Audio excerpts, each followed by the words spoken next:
Right. క్రీస్తునందు ప్రియ దేవుని బిడ్డలారా, ప్రభువైన యేసుక్రీస్తు నామంలో మీకు అందరికి కూడా ప్రత్యేకమైన వందనాలు.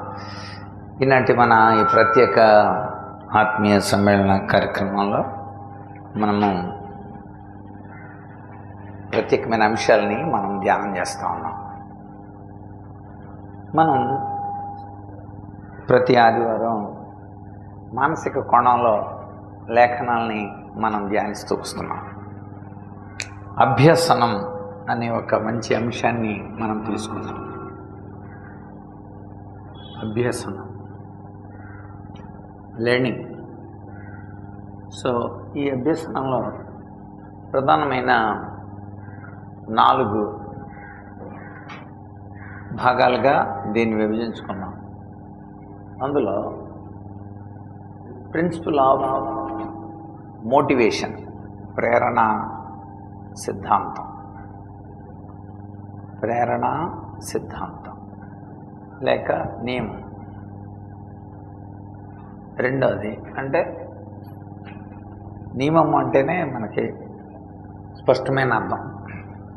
నియమం, ప్రేరణ నియమము అంటే ప్రిన్సిపల్ ఆఫ్ మోటివేషన్. రెండవది ద ప్రిన్సిపల్ ఆఫ్ కాన్సంట్రేషన్, ఏకాగ్రత నియమం. ప్రిన్సిపల్ ఆఫ్ కాన్సంట్రేషన్, దీని గురించి కూడా మనం ధ్యానం చేశాం. మూడవది principle of guidance and counselling, మార్గదర్శకత్వ నియమం.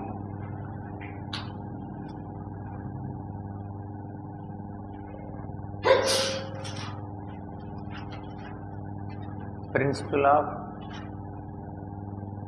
Guidance and counselling. నాలుగవది ఫలిత నియమం.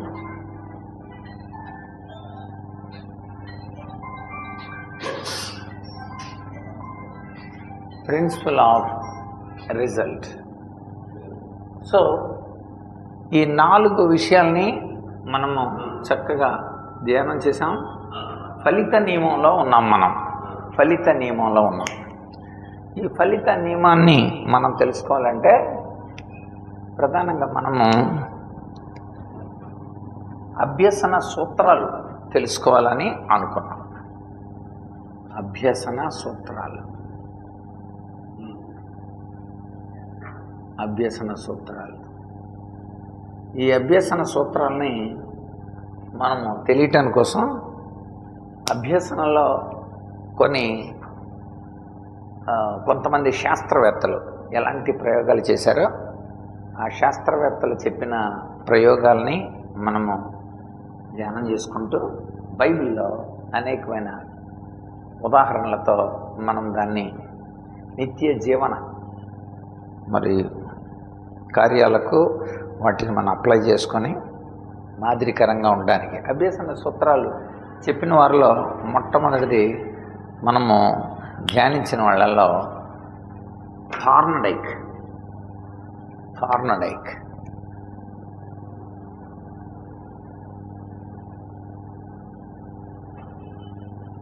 థార్న్డైక్ అనబడిన శాస్త్రవేత్త చెప్పిన అభ్యసన సూత్రాలని మనం బాగా ధ్యానం చేశాం. అందులో థార్న్డైక్ చెప్పిన సూత్రాల్లో తాను మొట్టమొదట అనేక ప్రయత్నాలు చేస్తే మనము సక్సెస్ అవుతూ ఉంటాం. ప్రయత్నాలు, ట్రయల్ అండ్ ఎర్రర్ మెథడ్ని మనం చూసాం. అంటే ట్రయల్ అండ్ ఎర్రర్ అంటే అర్థం ఏంటి? మనం ట్రయల్స్ చేసే కొద్దీ ఎర్రర్స్ తగ్గుతూ ఉంటాయి. యత్న దోష పద్ధతి, ఆ విషయాన్ని మనం చూసాం. యత్న దోష, దీనికి సంబంధించి చాలా ఉదాహరణలు మనం చూసాం. యత్న దోష పద్ధతి లేకపోతే యత్న దోష పద్ధతి, ఈ పద్ధతిలో మనం చూసాం. చాలా ప్రయత్నాలు చేయగా మనకు సక్సెస్ అవుతుంది. పాడగా రాగం బాగవుద్ది, అలాగే మీరు దానికి మంచి ప్రయోగాలు చేశాక ప్రయోగాలు కూడా తెలుసుకున్నాం. రెండోది థార్న్డైక్ ప్రజ్ఞ గురించి చాలా బాగా చెప్పాడు. ప్రజ్ఞ అంటే ఇంటెలిజెన్స్ ఇవన్నీ మనం బైబిల్లో నుండి ధ్యానం చేసాం. ఈ ఇంటెలిజెన్స్లో 3 రకాలైన ఇంటెలిజెన్స్ని మనము చూసాం. ఒకటి అబ్స్ట్రాక్ట్ ఇంటెలిజెన్స్, అమూర్త ప్రజ్ఞ.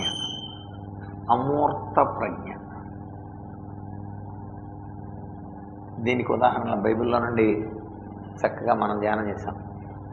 రెండవది మెకానికల్ ఇంటెలిజెన్స్, అంటే మెకానికల్ తెలుగు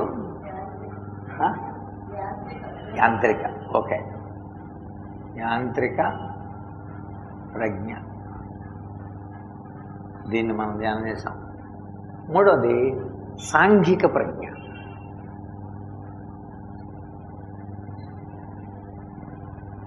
కొన్ని మనకు బాగా అవసరమైన వాటి దగ్గర మనం బాగా ఆగాం.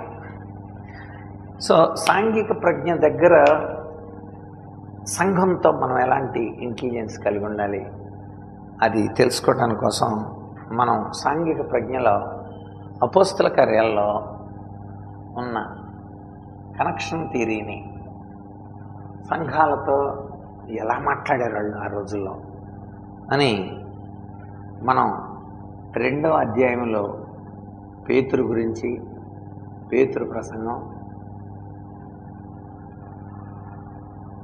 7వ అధ్యాయంలో స్టెఫను ప్రసంగం,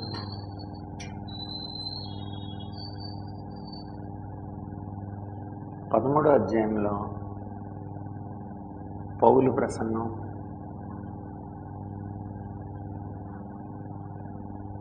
17వ అధ్యాయంలో పౌలు ప్రసంగం.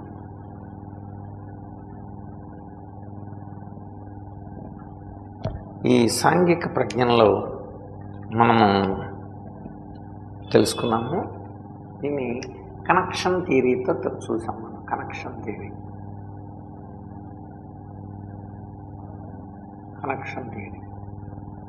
అనుసంధాన విధానం, ఎలాగ ఇతరులతో మనం ఉండాలంటే. సో థార్న్డైక్ శాస్త్రవేత్త ద్వారా ఇంకా చాలా విషయాలు మనం చూసాం ఈ ఉదాహరణలో, ప్రధానమైన స్ట్రక్చర్లో. ఇప్పుడు మరొక శాస్త్రవేత్త యొక్క ద్వారా ఈ అభ్యసన సూత్రాన్ని మనము తెలుసుకున్నాం. రష్యాకు చెందిన పావ్లోవ్ అనే ఒక శాస్త్రవేత్త, పావ్లోవ్ అనే శాస్త్రవేత్త ఏం చేశాడంటే, శాస్త్రవేత్త కుక్క యొక్క జీర్ణ వ్యవస్థ గురించి రీసెర్చ్ చేస్తున్నాడు అన్నమాట. కుక్క జీర్ణ వ్యవస్థని చేసేటప్పుడు అతనికి అత ప్రయోగంలో తన జీర్ణ వ్యవస్థ మీద రీసెర్చ్ చేస్తుంటే తనకొక విషయం బయటపడింది. అదేంటో ముందు మనం చూద్దాం. దాన్ని బట్టి మంచి థియరీ పెట్టాడు. ఆ థియరీ మనకి చాలా, ఈరోజు మనం పాత నిబంధన, క్రొత్త నిబంధన అన్నాం చూసారా. అసలు నిబంధన అంటే ఏంటి అనే విషయాల్ని కండిషన్ అన్నమాట. సో ఒక కండిషన్, ఒక నిబంధన పెడుతున్నాం మనం, బదులుగా ఇంకోటి తీసుకొస్తున్నాం మనం. ఒకటి కొత్త చేసాం కనుక అది పాతదైంది. పాత నిబంధన అని ఉండదు, నిబంధనే. ఆ తర్వాత ఒకటి కొత్తది వస్తే అంత క్రితందే పాతదవుతుంది. పాత నిబంధన, నూతనంగా వచ్చిందని కొత్త నిబంధన అంటారు. నిబంధన అనే పదాన్ని మొట్టమొదటగా ఈ సైకాలజీలో ప్రవేశపెట్టింది పావ్లోవ్. కనుక ఈ పావ్లోవ్ అనే చేసిన ప్రయోగాన్ని ముందు నేను మీతో చెప్తా. అదేంటో మనం చూద్దాం ముందు. దాన్ని బట్టి అసలు ఆ థియరీ ఎలా వచ్చిందో, ఆ యొక్క ప్రిన్సిపల్ ఎలా వచ్చిందో మనం చూద్దాం. తను ఏం చేశాడంటే, కుక్కని, ఆకలితో ఉన్న ఒక కుక్కని కట్టేసి దానికి దగ్గరలో ఆహారం పెట్టాడు. కుక్క ఎప్పుడైతే ఆహారాన్ని చూసిందో కుక్క నోట్లో లాలాజలం ఊరింది.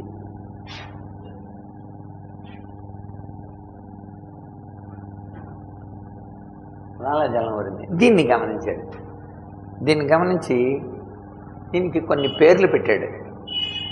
దీన్ని స్టిమ్యులేషన్ అని, దీన్ని రెస్పాన్స్ అని అన్నాడు.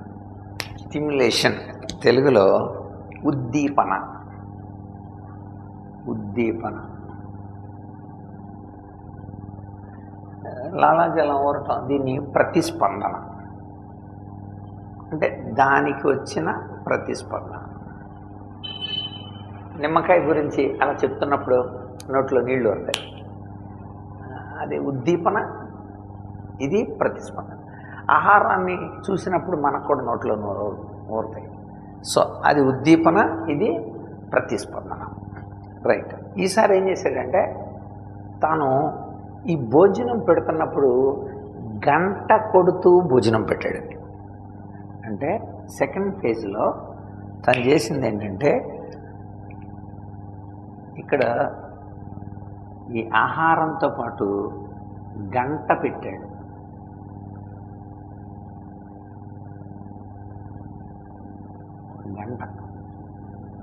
గంట కొడుతూ ఆహారం పెట్టాడు. అది తింటా ఉంది.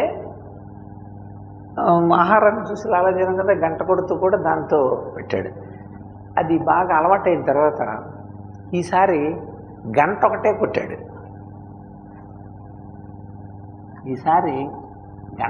కొట్టాడు. చిత్రమైన విషయం ఏంటంటే దానికి లాలాజలం ఊరింది. అది వాడు చేసిన ప్రయోగం. అంటే నిజానికి అక్కడ ఆహారం లేదు. ఆహారం లేకపోయినా ప్రతిస్పందనని తీసుకురాగలిగాడు. అది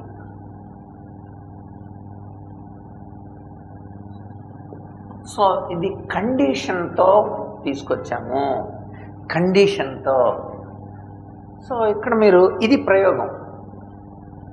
ఈ ప్రయోగం నుండి కొన్ని ప్రిన్సిపల్స్ని పెట్టాడనమాట. ఇప్పుడు ఆ ప్రిన్సిపల్స్ మనం బిబ్లికల్గా చూద్దాం. అంటే ఈ ప్రిన్సిపల్ మనకి ఎలా నప్పుతుంది, ఎలాగా అలవాటు అవుతుందో ఇప్పుడు మనం చూడాలి. మీరు ఇక్కడ తెలుసుకోవాల్సింది ఏంటంటే ఇది సహజమైన ఉద్దీపన. ఈ ప్రతిస్పందన కూడా సహజమైన ప్రతిస్పందన. సహజంగా ఆహారం పెడతారు, సహజంగానే నోట్లో నీళ్ళు వస్తాయి. ఇక్కడ సహజ ఉద్దీపనకు కృత్రిమ ఉద్దీపన పెట్టాడు.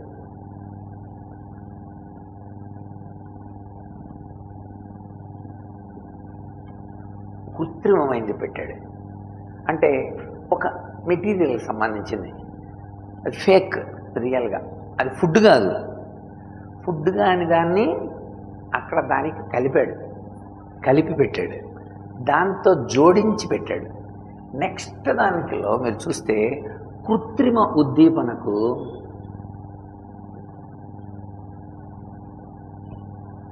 ప్రతిస్పందన వచ్చేసింది.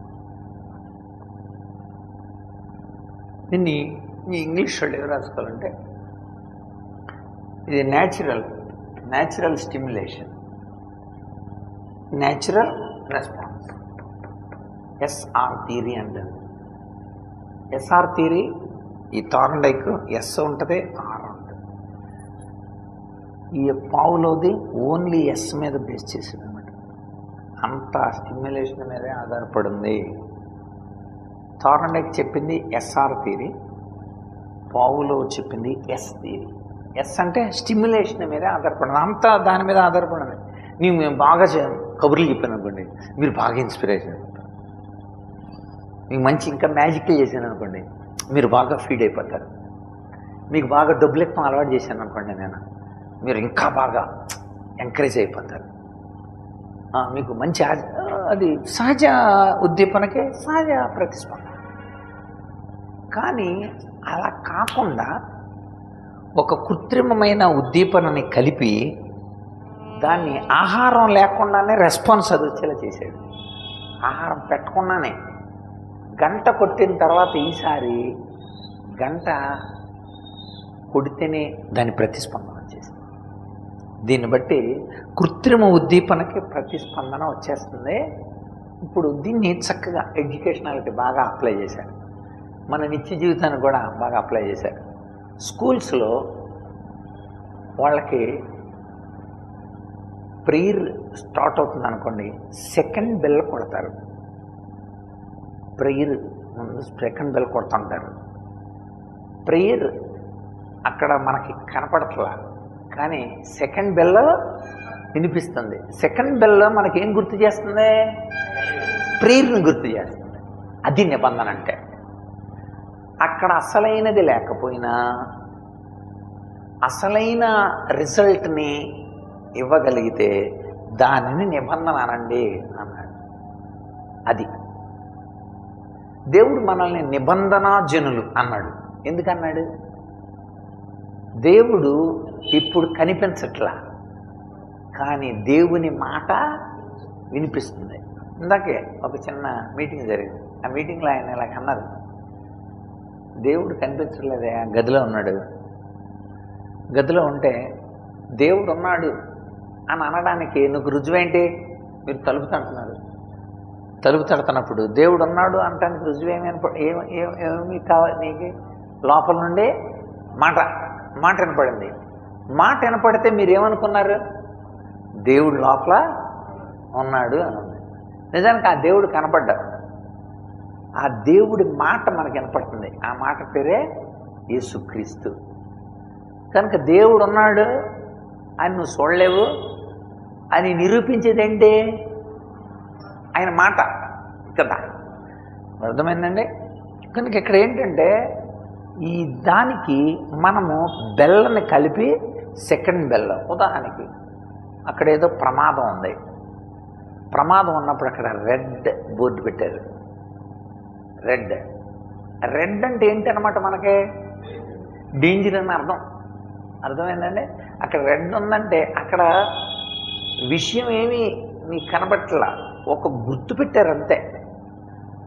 ఆ గుర్తు అక్కడున్న విషయాన్ని మనకి తెలియజేస్తుంది. కనుక దీన్ని బేస్ చేసుకొని పౌలు ఒక 5 ప్రముఖమైన సూత్రాలని ప్రవేశపెట్టాడు.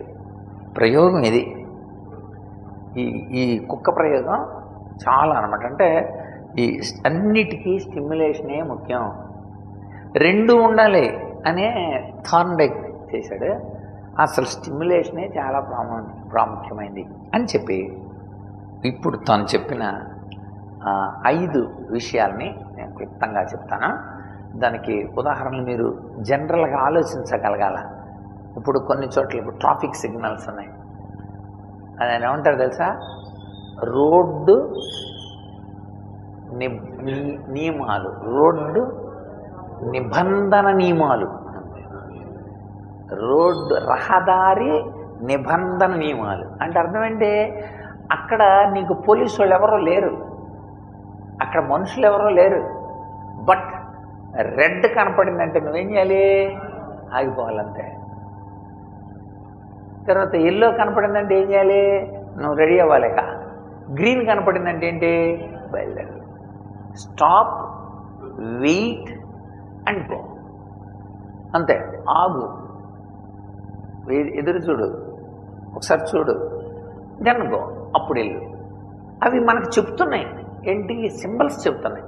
ట్రాఫిక్ కండిషన్ అనమాట. ఎన్ని కండిషన్ దాటామనుకో, నిబంధన దాటామనుకో, అది మళ్ళీ పాపం అవుతుంది. నిబంధన మీరితే పాపం.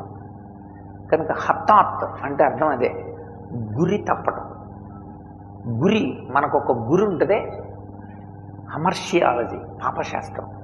అదేంటి? దాని అర్థం ఏం చెప్తుంది? మనం గురిలో నుండి పక్కకి వెళ్ళిపోతుంది. ఇప్పుడు మనం ఈ నిబంధన సిద్ధాంతాలని మనం చూద్దాం. ఈ నిబంధన సిద్ధాంతాలు మనకి నిత్య జీవితంలో చాలా కనపడుతూ ఉంటాయి మనకి. వాటిని మనం ఒకసారి మనం చూడాలి. ఇప్పుడు అర్థమైంది కదా మీకు? నిబంధన సిద్ధాంతం అంటే ఏంటో మీకు అర్థమైంది. అంటే అక్కడున్న పరిస్థితులను బట్టి మనలో చర్యలు కలుగుతూ ఉంటాయి. సో కొన్నిసార్లు అవి లేకపోయినా ఇప్పుడు బెస్ట్ ఎగ్జాంపుల్ ఏంటంటే ఈ మధ్యన ఒక విశాఖపట్నంలోని ఒక జిల్లాలో కొంతమంది గురించి పేపర్లో పడింది. ఏమని వచ్చిందంటే వాళ్ళు ఫేస్ ఇంప్రెషన్ వచ్చింది కదా, ఇప్పుడు పొద్దున్నే వాళ్ళు ఫేస్ అటెండెన్స్తో వాళ్ళు ఫేస్ చూపెడితే అటెండెన్స్ యాడ్ అవుతుంది. వాళ్ళు ఏం చేస్తున్నారంటే రాని వాళ్ళ ఫేస్ చూపెడుతున్నారు, దానికి ట్యాబ్లో చూపెడుతుంటే అది తీసుకుంటుంది. రాని వాళ్ళ ఫేస్ చూపెడుతుంటే అది మనిషి ఫేస్ అనుకొని తీసేసుకుంటుంది.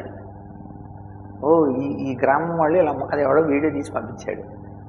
పంపిస్తే గవర్నమెంట్ చేరింది. అది నిజానికి మనుషులు లేరు అక్కడ, ఈ ట్యాబులతోనే ఇలాగ మెయింటైన్ చేస్తున్నారు అని దాని మీద చర్య తీసుకుంటాను గురించి పేపర్లో పడింది. అప్పుడు నాకు అర్థమైందనమాట, ఈ నిబంధన సూత్రాలు ఇవి మనకు కనబడతాయి ఇలాంటి విషయాలని. దేవునితో మనం ఒక నిబంధన చేసుకోవాలి, దేవుడు మనకు కూడా మంచి నిబంధన చేశాడు. ఆ నిబంధన మన జీవితాలలో ఎలాగ ప్రొసీజర్ అవుతుందో, ఎలాగ అమలవుతుందన్న విషయాలు ఇందులో కనబడతాయి. మొట్టమొదటిది తను చేసిన ప్రిన్సిపల్స్లో మొదటి ప్రిన్సిపల్ ఏంటంటే ఈ థియరీని తెలుగులో సాంప్రదాయ నిబంధన సిద్ధాంతం అంటారు. సాంప్రదాయ నిబంధన సిద్ధాంతం.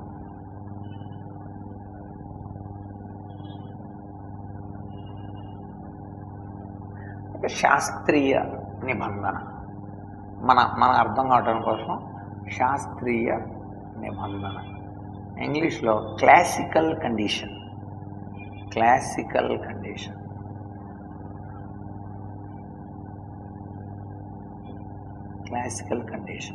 ఓకే,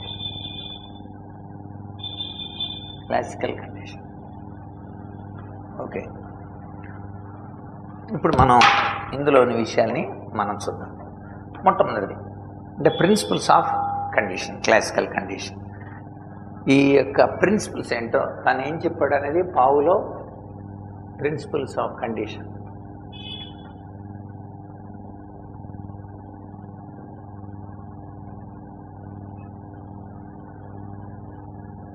పావులో చెప్పిన నిబంధన కండిషన్స్లో మొట్టమొదటిది జనరలైజేషన్, సామాన్యీకరణ. ఎందుకు మనకి ఇది గుర్తురావు? సామాన్యీకరణ.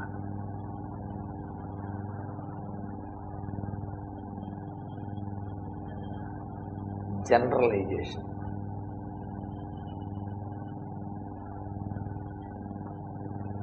జనరలైజేషన్ అంటే అర్థం ఏంటంటే, ఇక్కడ ఒకసారి నేర్చుకున్న ప్రతిస్పందనని ఇతర ప్రతిస్పందనలతో కూడా స్పందించడం. ఇక్కడ గంటతో లాలాజలం వచ్చింది, నిబంధనది. కానీ ఈసారి గంట పెట్టకుండా బజర్ నొక్కాడు. బజర్ నొక్కినా లాలాజలం వచ్చిందంట. అంటే జనరలైజేషన్, సాధారణీకరణ అయిపోయింది. సహజంగా మా ఇంట్లో అలారం 5 గంటలకు పెట్టుకుంటాం, 4:30కి 5:15కి అలా పెట్టుకుంటూ ఉంటాను నేను వచ్చిన టైంని బట్టి. ఆమె టైం కూడా 5 గంటలకు ఉంటుంది. ఏ అలారానికైనా లేచిపోతున్నాను. కొంతమంది వాళ్ళ అలారం అయితేనే లెగిస్తారు. ఇప్పుడు అర్థమైందా? అది వేరు, అది రెండవ ప్రిన్సిపల్ అనమాట. జనరలైజేషన్, సాధారణీకరణ అంటే దేనికైనా స్పందించడమే.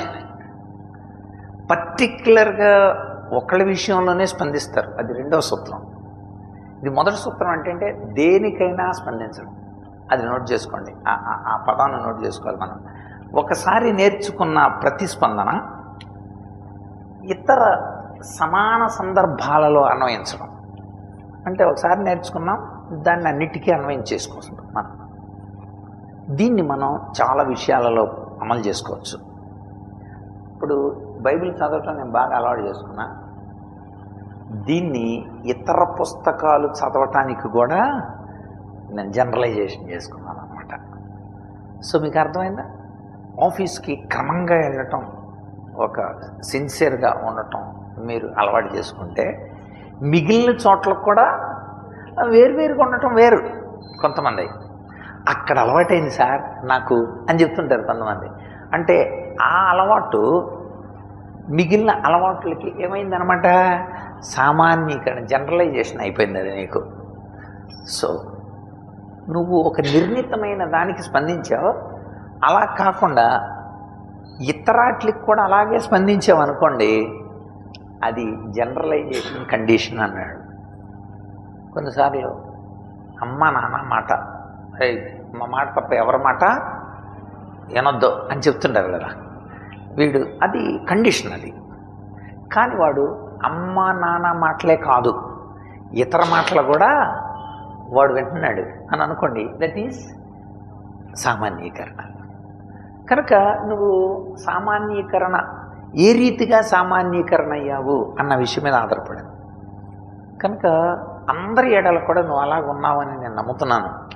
నా ఎడలనే కాదు, అందరి ఎడల కూడా నువ్వు అలాగే ఉన్నావని నమ్ముతున్నాను.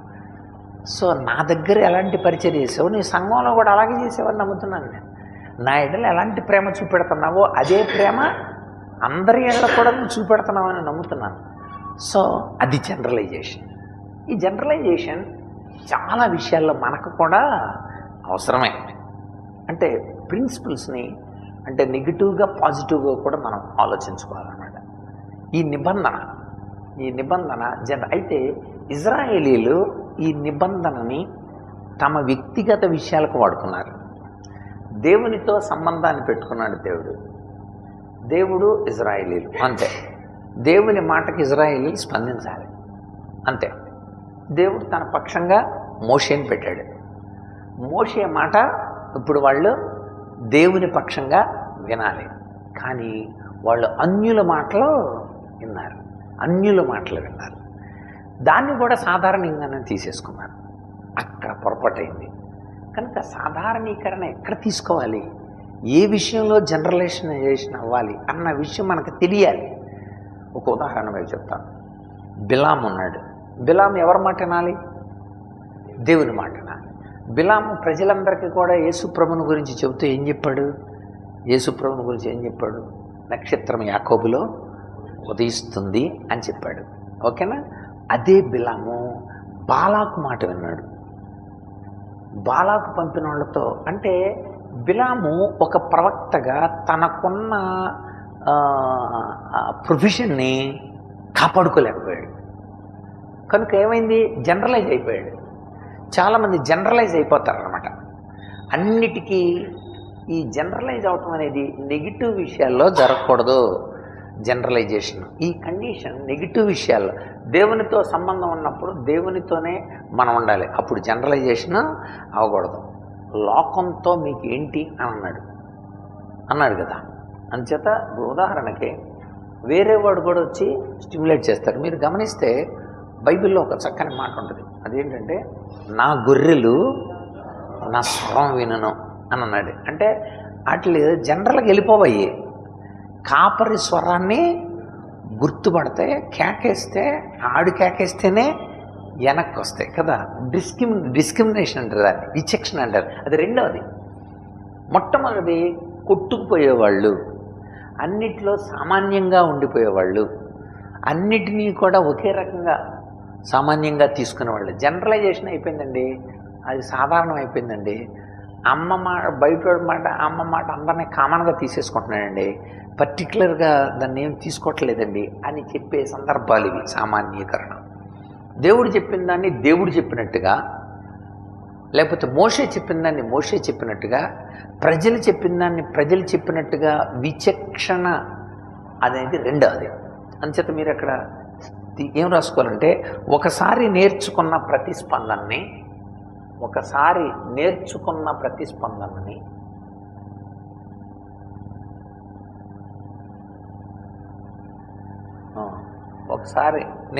ప్రతిస్పందనని ఇతర సందర్భాలలో అన్వయించుకోవటం.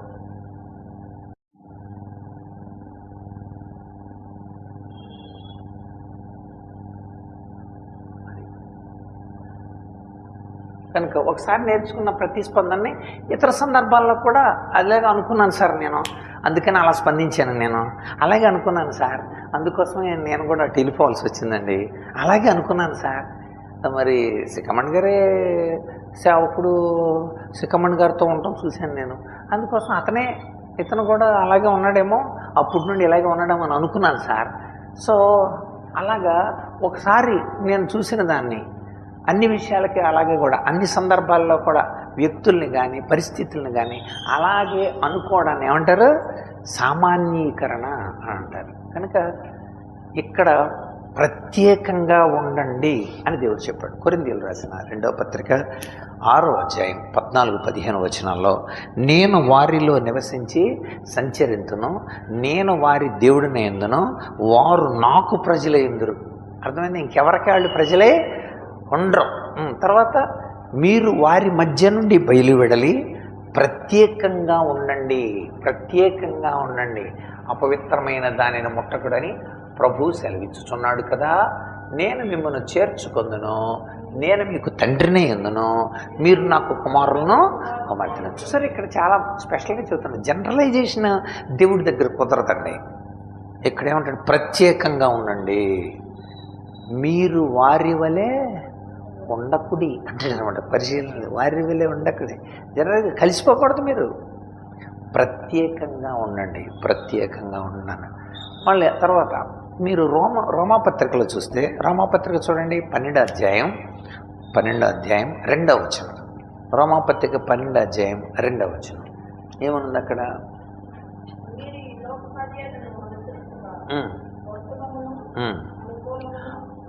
అనుసరింపక, ఇక్కడ ఏమన్నాడు? ప్రత్యేకంగా ఉండండి అన్నాడు. ప్రత్యేకంగా ఉండండి, కొన్ని అనుసరించకండి. అనుసరించక, యూఆర్ స్పెషల్. అనుసరించకూడదు. ఈ లోక మర్యాదలు అన్నాడు అక్కడ. ఈ లోక మర్యాద, ప్రత్యేకంగా ఉండండి మీరు. జనరలైజేషన్ కాదు ఇది, స్పెషలైజేషన్ ఇది.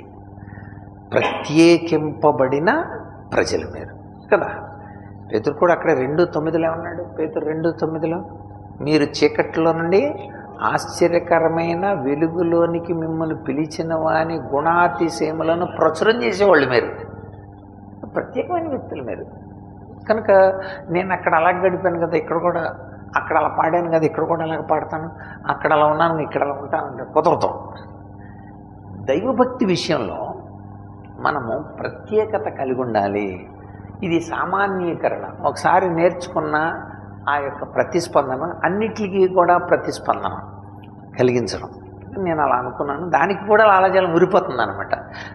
అలా జరిగితే మన లోకంలో కొట్టుకుపోతాం. దేవుడు ఖచ్చితంగా, అందుకనే 2వ నియమం రావాల్సి వచ్చింది. 2వ నియమం ఏంటంటే విచక్షణ. విచక్షణ, డిస్క్రిమినేషన్. విచక్షణ, డిస్క్రిమినేషన్.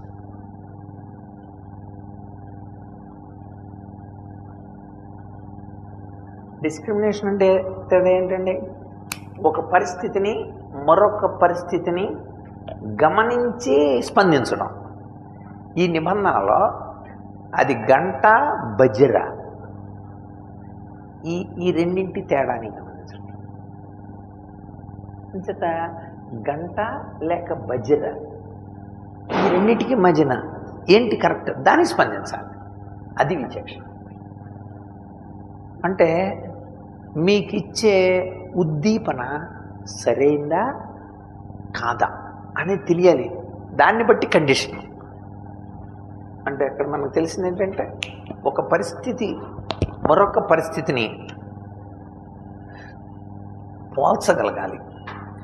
అంటే గమనించి దానికి తగినట్లుగా మనము సరైన స్పందన ఏంటనేది గుర్తించాలి. విచక్షణ కలిగి ఉండాలి. ఖచ్చితమైన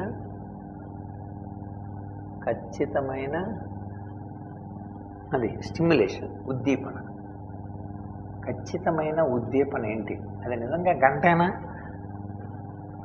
కనుక ఇలా చూపించేస్తుంటే ఇది నిజంగా ఫేసా లేకపోతే ఇమేజా అది చూసుకుంటలా జనరలైజేషన్ అయిపోయింది అది.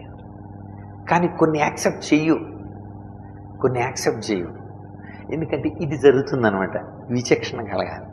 అందుకని యోహాను కానీ పౌలు కానీ పేతురు కూడా వీళ్ళందరూ అబద్ధ బోధకుల గురించి చెప్పారు. ఇది డిస్క్రిమినేట్, మీరు నిజమైన బోధకులు ఎవరో అబద్ధ బోధకులు ఎవరో మీరు తెలుసుకోండి అన్నాడు. అంటే మీరు నిబంధనకు గురైపోతున్నారు, వాళ్ళు చెప్పింది చేసేస్తున్నారు. మీరు విచక్షణతో చేయండి కానీ వాళ్ళు అబద్ధ బోధకుల నిజమైన బోధకుల. యోహాను మొదటి పత్రిక 4వ అధ్యాయం, యోహాను మొదటి పత్రిక 4వ అధ్యాయం మొట్టమొదటి వచనంలో, ప్రియులరా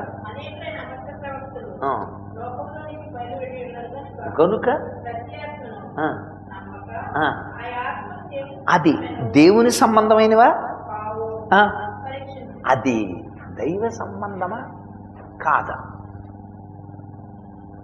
దైవ సంబంధమా కావా పరీక్ష చేయడం. కనుక మీరు నిబంధన గురైపోతున్నారు, ఇది అందరితో కలిసిపోతున్నారు మీరు. అసలు అది దైవ సంబంధమా కాదా పరీక్ష చేయండి. విచక్షణ కలిగి ఉండాలి మీరు. విచక్షణ ఎలా వస్తుందండి మనకి? పరిశుద్ధాత్ముడి ద్వారా వస్తుంది. పరిశుద్ధాత్ముడి ద్వారా బైబిల్లో చదవండి, హెబ్రీ పత్రిక 5వ అధ్యాయం 14వ వచనం. హెబ్రీ పత్రిక 5వ అధ్యాయం 14వ వచనంలో మనకి వయస్సు వచ్చిన వారు అభ్యాసము చేత మేలు కీడులను వివేచించడానికి సాధకం చేయబడిన జ్ఞానేంద్రియాలు కలిగి ఉన్నారు. చూసారా, మేలేంటో కీడేంటో మీకు తెలిసిపోద్ది పరిశుద్ధాత్ముడి ద్వారా. పరిశుద్ధాత్ముడు చెప్పేది అదే, ఆ విచక్షణ ఇస్తాడంట. కానీ మీరు ఇది దైవ సంబంధమా కాదా పరీక్ష చేయండి. ఆ విచక్షణ మీరు కలిగి ఉండండి. పరిశుద్ధాత్ముడు చేసే కార్యాన్ని ఇంకా రాశాడు. యోహాను సువార్త 16వ అధ్యాయం 8వ వచనంలో ఆయన వచ్చి, పరిశుద్ధాత్ముడు వచ్చి ఏం చేస్తాడంట? అక్కడ చూడండి 3 విషయాలు ఉంటాయి. పాపాన్ని గురించి చూడండి, నీతిని గురించి, తీర్పును గురించి. చూసారా, ఈ విచక్షణ ఇస్తాడు పరిశుద్ధాత్ముడు వచ్చి. తప్పు ఒప్పులు ఎలా చెప్తాడంటే ఇవాళ డివైడ్ చేస్తాడనమాట. పాపం అంటే ఏంటి, నీతి అంటే ఏంటి, తీర్పు అంటే ఏంటో పరిశుద్ధాత్ముడు చెప్తూ ఉంటాడు. సో దాన్ని బట్టి నీకు తెలుస్తుంది, విచక్షణ కలిగి ఉంటాం మనం. అందుకని ఆ రోజుల్లో బెరయ సంఘం పౌలు చెప్పే మాటలు సత్యమైనవో కాదో చూడండి ఒకసారి పరిశోధిస్తున్నారంట వాళ్ళు. చూడండి అపోస్తల కార్యం గ్రంథం. చూసారా, ఆ డిస్క్రిమినేషన్ మనం కలిగి ఉండాలి, ఆ విచక్షణ కలిగి ఉండాలి. 17వ అధ్యాయం చూడండి, మనము 13వ వచనం.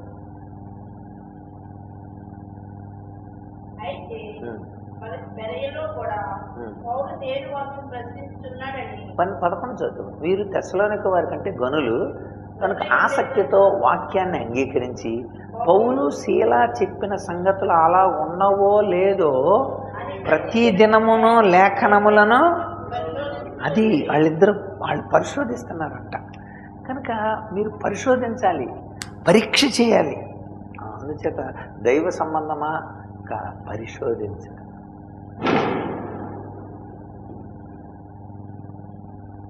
నా గొర్రెలు నా స్వరం అంటే అన్నాడు కదా, ఆయన స్వరాన్ని మనం గుర్తుపెట్టాలి. ఆయన స్వరం మనకు అలవాటు అవ్వలేదనుకోండి అటు కొట్టుకుపోతాడు, అది వేరే విషయం కదా. ఇప్పుడు ఉదాహరణకి సమూయేలు అని దేవుడు పిలిస్తే దేవుని స్వరం ఏంటో సమూయేలుకి తెలియదు. ఇంకా వెళ్ళి అడిగాడు ఆయన, ఏలేనయ్యా మీరు పిలిచారు, నేను పిలవలేదు. మళ్ళీ సమూయేలు తెలియదు. మళ్ళీ మీరే పిలిచారా? తెలియదు. 3వసారి సమూయేలు ఇదిగో ఈసారి నేను పిలిచేది ఎవరో దేవుడు. గుర్తుపెట్టుకో. ఆయన స్వరాన్ని గుర్తుపెట్టాడు, ఆయన స్వరం ఎలా ఉంటుందని గమనించాడు. అంతే 4వసారి అన్నాడంటే ఏమన్నాడు? చిత్తముని దాసుడు.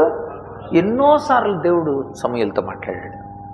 ప్రతిసారి ఏలి దగ్గరికి వెళ్ళాడా?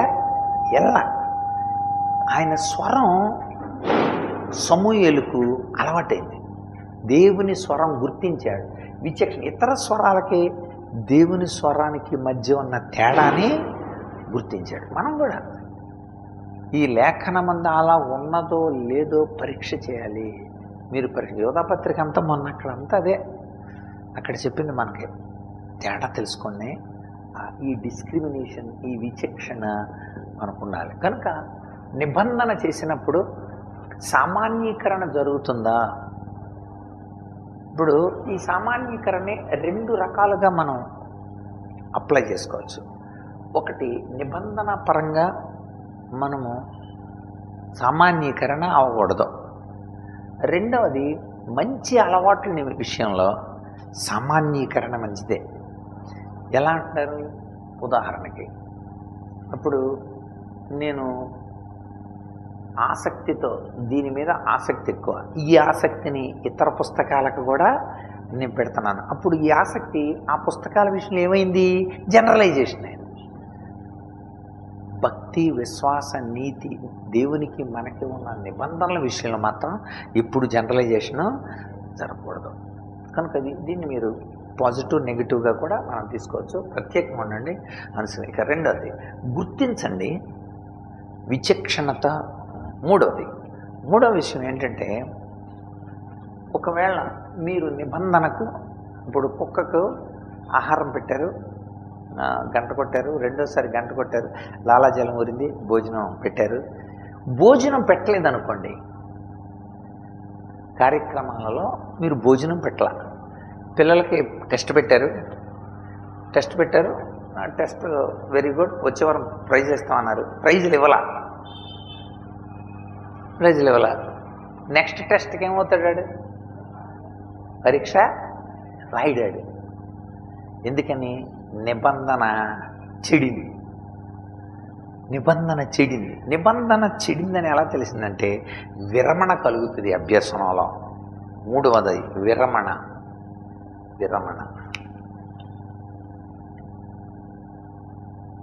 మిగిలిన విషయాలు మనం వచ్చేవారం చూద్దాం. సో విరమణ అంటే ఏంటి? ఎక్స్టెన్షన్.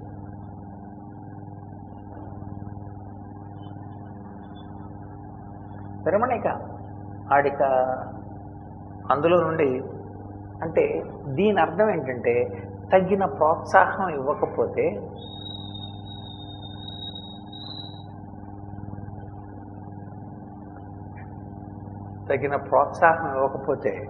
ఏమవుద్ది? విరమణ కలుగుతుంది. ఎగ్జిట్ అంటాం కదండి. ఎగ్జిట్ అంటేనే అర్థమవుతుంది మనకు బాగా. ఎగ్జిట్, బయటికి వెళ్ళిపోవటం. అది తగిన కనుక ప్రోత్సాహం ఇవ్వకపోతే విరమణ కలుగుద్ది. కనుక మీరు నిబంధన ఉన్నప్పుడు ప్రోత్సాహం ఇస్తున్నారా లేదా? నీకు ఆడు కట్టుబడి ఉన్నప్పుడు ఖచ్చితంగా మనం ఏమి ఇవ్వాలన్నమాట? ప్రోత్సాహం ఇవ్వాలి. ప్రోత్సాహం ఇస్తున్నామా, ఇవ్వట్లేదా అనే దాని మీద ఆధారపడడం. ఇందులో ప్రోత్సాహంలో ఎలాంటి ప్రోత్సాహం ఇవ్వాలంటే, సహజంగా పొగడతా, నింద. పొగడతా ఆపోజిట్ నింద.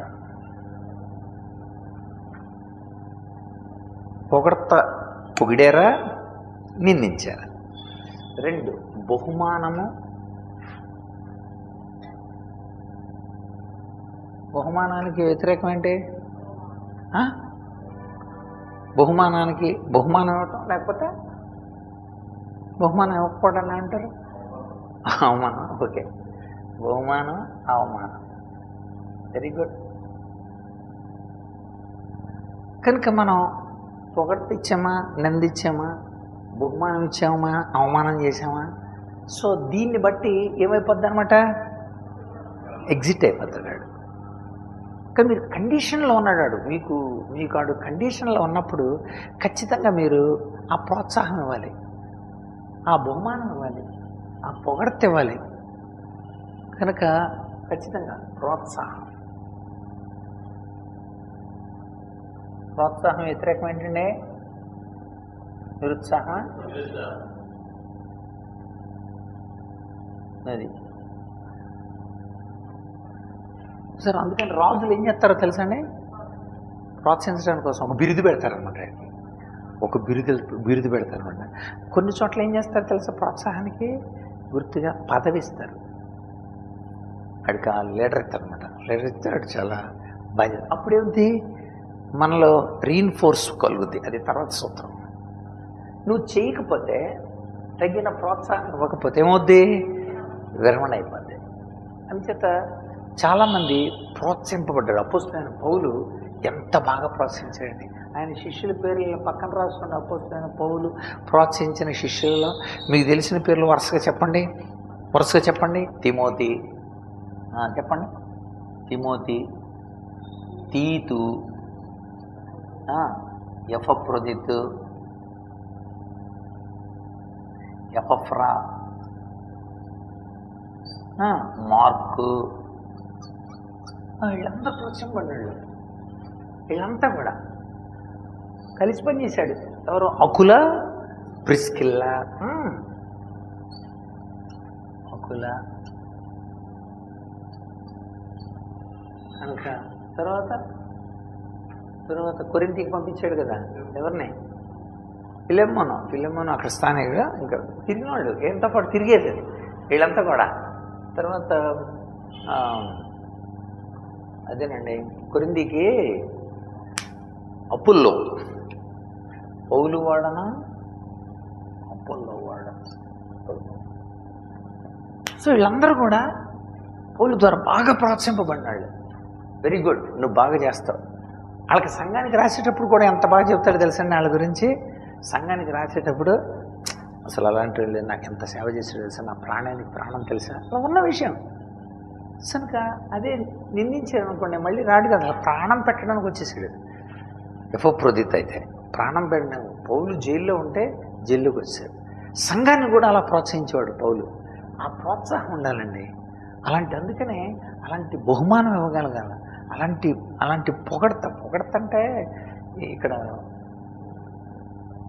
సమీక్షతో కూడిన ప్రోత్సాహం పట్టాలని. పొగడతంటే డ్రమ్ములు కొడతాం కాదు. ఇప్పుడు పొగడతంటే డాంబికమైన విషయాల గురించి కాదు. ఇక్కడ సహజంగానే వాళ్ళల్లో ఉన్న నైపుణ్యాన్ని మనం వెలికి తీసుకురావటాన్ని పొగడతనాలి. ఇక్కడ మామూలుగా పొగడతంటే ఏంటి? డ్రమ్ములు కొడతాం, వాళ్ళ ముందు పౌడర్లు రాయటం, వాళ్ళకి నూనెలు రాయటం, రాజరాజ గంభీర విక్రమార్క గయంతర మోక్ష ప్రసాద బృందావన అతల వితల సుతల అంటే అసలు మతి శుతిపోద్ది అనమాట ఆడికి. అలా అది కాదు పొగడతంటే. చక్కగా వాళ్ళు ఉన్న కళను బయట పౌలు ఎంత బాగా ప్రోత్సహించండి. అసలు మీకు సంగతి తెలుసా? పౌలు ఫిలిప్పీలో దెబ్బలు తిని బాధలు పడి అక్కడ నుండి తెస్సలోనికి వచ్చాడు. అప్పుడు ఫిలిప్పీ వాళ్ళు ఏం చేశారు తెలుసా? తెస్సలోనికలో ఉన్న పౌలుకి సహాయం చేయడానికి తెస్సలోనికి వెళ్ళాడు.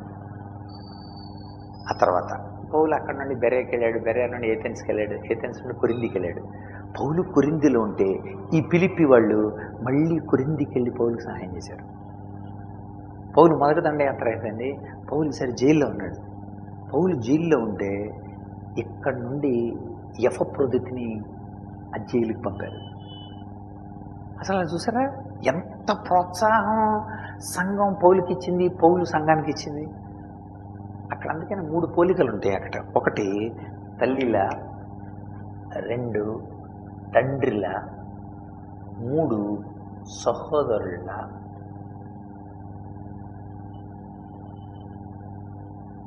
తెస్సలోనికే మొదటి పత్రికలో అలా చెప్తూ ఇలా అన్నాడు. చూడండి ఒకసారి, అలా చదివేసి మనం ఈనాటి మన క్లాసును మనం క్లోజ్ చేసుకుందాం. చూడండి ఒకసారి, తెస్సలోనికే మొదటి పత్రిక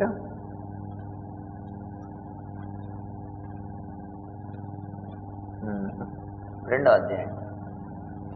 2వ అధ్యాయంలో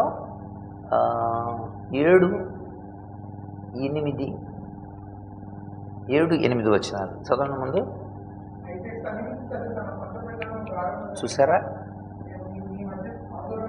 అది తెస్సలోనికే 2వ అధ్యాయం 7-8 వచనాలు. తల్లిలాగా, తల్లి తన సొంత బిడ్డలను గౌరవించినట్లు మీరు మాకు బహుప్రియులు, మా ప్రాణాలను కూడా మీకు ఇవ్వడానికి మేము సిద్ధపడ్డాం. ప్రాణాలు ఇవ్వడానికి సిద్ధపడ్డాం అంట అన్నాడు. నెక్స్ట్ 2వది 9, 10, 11 వచనాలు. 9, 10, 11 తండ్రిలా.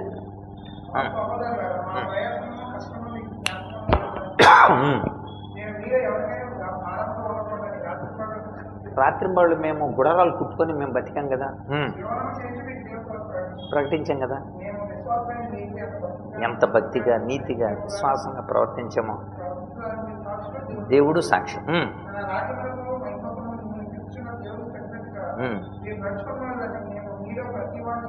చూసారా, హెచ్చరించుచు, ధైర్యపరచుచు, సాక్ష్యమించుచు, తండ్రి తన బిడ్డల ఏడల నడుచుకున్నట్టు. అంటే ఎలా ఉన్నాం మేము? సరే, ఎంత ప్రోత్సాహం అండి. తల్లిలా తండ్రిలా. కింద 13, 14 వచనాలు మీరు చదివితే 13, 14 వచనాల్లో యెరూషలేములోని సహోదరులు యోదయలో క్రీస్తు యేసును దేవుని సంగమును పోలి నడుచుకునే వారు. అంటే అర్థం ఏంటి? అక్కడ శ్రమ జరుగుతుంది, ఇక్కడ కూడా శ్రమ జరుగుతుంది. మేము మీ సహోదరులు అంటాడు. 12 నుండి 14 వరకు మంచిగా సహోదరులాగా ఉన్నాం మేము, సహోదరులాగా. సో ఎంత అద్భుతమైన ఈ యొక్క కంపారిజన్ చూస్తే అండి మనకి వాళ్ళు ఇచ్చిన ప్రోత్సాహం 12 నుండి 14 వరకు సహోదరులు. కనుక నిబంధన, మీకు మీ సంఘానికి నిబంధన ఉంటుంది, మీకు మీ పిల్లలకి నిబంధన ఉంటుంది, మీకు మీ ఫ్రెండ్స్కి నిబంధన ఉంటుంది, నీకు దేవుడికి నిబంధన ఉంటుంది. నిబంధన నెంబర్ 1, దేవుని మాటల్ని జనరల్గా తీసుకున్నావా, పెక్యులర్గా తీసుకున్నావా? ఒకవేళ నువ్వు కనుక స్పెసిఫిక్గా తీసుకుంటే విచక్షణ కలిగి ఉన్నావా అని అర్థం. Very good. దేవుడు నిన్ను ప్రోత్సహిస్తున్న తీరు నీకు అర్థమైందా? నువ్వు ఇతరులను ప్రోత్సహిస్తున్నావా? విరమణలో ఉన్నావా? ఎందుకు విరమణ అయింది నీకు? అంటే ఏదన్నా ప్రాబ్లం వచ్చిందా? ఎందుకు ఆగిపోయావు నువ్వు? ఎందుకు దూరం అయిపోయావు నువ్వు? అంటే నీకు అలా ప్రోత్సాహం లేదా? నువ్వు సో ఈ ప్రాసెస్లో అభ్యసనలో ప్రాముఖ్యమైన విషయాలు కనుక ఇంకా 2, 3 ఉన్నాయి. ఎందుకు విరమణ అయింది? విరమణ అయిన దాని తర్వాత మళ్ళీ మనం ప్రోత్సహించడం. దేవుడు కూడా ఒకవేళ విరమణ ఉంటే ఎవరో ఒకరిని పంపించి ప్రోత్సహిస్తాడనమాట. దాన్ని రీఇన్ఫోర్స్ అంటారు, పునర్బలనాన్ని కలిగించి దేవుడు మనల్ని ప్రోత్సహిస్తాడు, పూర్వపు స్థితి తీసుకొస్తాడు, స్పాంటేనియస్ రికవరీ మనకిస్తాడు. అది వచ్చేవారు మనం తెలుసుకుందాం. గుర్తుపెట్టుకోండి, పావులో రష్యా శాస్త్రవేత్త తను చేసిన ఈ నిబంధన థియరీ చాలా ఇంపార్టెంట్ అయిందని, లెర్నింగ్ ప్రాసెస్లో వెరీ ఇంపార్టెంట్. థార్నడైక్ స్టిమ్యులేషన్, రెస్పాన్స్ రెండింటి గురించి చెప్పాడు. ఈ పావులో ఓన్లీ స్టిమ్యులేషన్ గురించి, ఎస్ థియరీ అంటారు దీన్ని, ఎస్ థియరీ ఓన్లీ. నెక్స్ట్ వచ్చే శాస్త్రవేత్త ఉన్నాడు, అతను ఆర్ థియరీ అనమాట. సో ఈ 3 థియరీలు అభ్యసనంలో చాలా కీలకమైనది. కనుక నిబంధన థియరీ ఇది, దీని గురించి మనం తెలుసుకున్నాం. గుర్తుపెట్టుకోండి, జనరలైజేషనా, డిస్క్రిమినేషనా, ఎగ్జిటా? జనరలైజేషన్లో ఉన్నారా అంటే సాధారణీకరణంగా ఉన్నారా, ప్రత్యేకంగా ఉన్నారా, మూడోది విరమించారా, ముందుకు కొనసాగుతున్నారా? అభ్యసనలో 3 విషయాల్ని మనం తెలుసుకున్నాం. దేవుడు ఈ మాటలు మన అభ్యసన కార్యక్రమంలో, మన పరిచర్యలో దీవించి బలపరచునుగాక. ఆమేన్. కుమారుడు రాజ్ కుమార్ ప్రార్థన చేయమ్మా.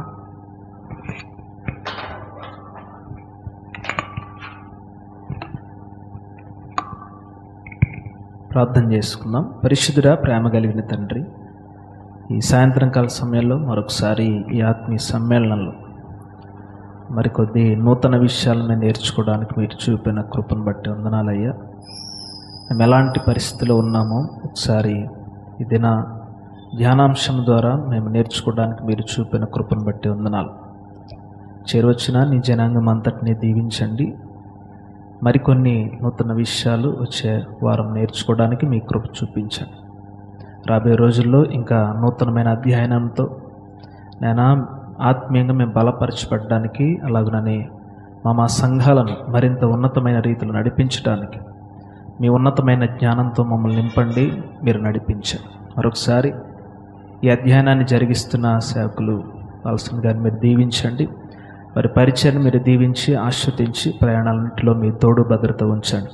మరొకసారి చేరువచ్చిన మమ్మలను ఆయన ఈ ఆత్మీయ సమ్మేళనాన్ని జరిగిస్తున్న సేవకులను, వారి కుటుంబాన్ని, వారి పరిచయాన్ని మీరు దీవించి బలపరిచి ఆశీర్వదించమని, తిరిగి మరలా మేమందరము కలుసుకొని నేను స్తుతించు ఆరాధించు పర్యంతం నీ కాపుదల భద్రతను మాతోను, మా కుటుంబాలు, మా సంఘాలు, మా పరిచయాలు అంతటితోనూ మీరు ఉంచుమని యేసే పరిశుద్ధమైన ఉన్నతమైన నామములో ప్రార్థించి ఈ మనవులన్నిటినీ అడిగి వేడుకొని పొందుకొని ఉన్నాం తండ్రి. మన తండ్రి అయిన దేవుని ప్రేమ, కుమారుడైన యేసుక్రీస్తు కృప, పరిశుద్ధాత్మముల అన్యోన్య సహవాసం చేరిన మనకును, ఈ దినం రాలేకపోయిన బిడ్డలకును, లోకంలో ఆయన కోసం ఎదురు చూస్తున్న జనాంగానికి అంతటికి సదాకాలము తోడేయుండును గాక. ఆమేన్. అందరికి వందనాలండి.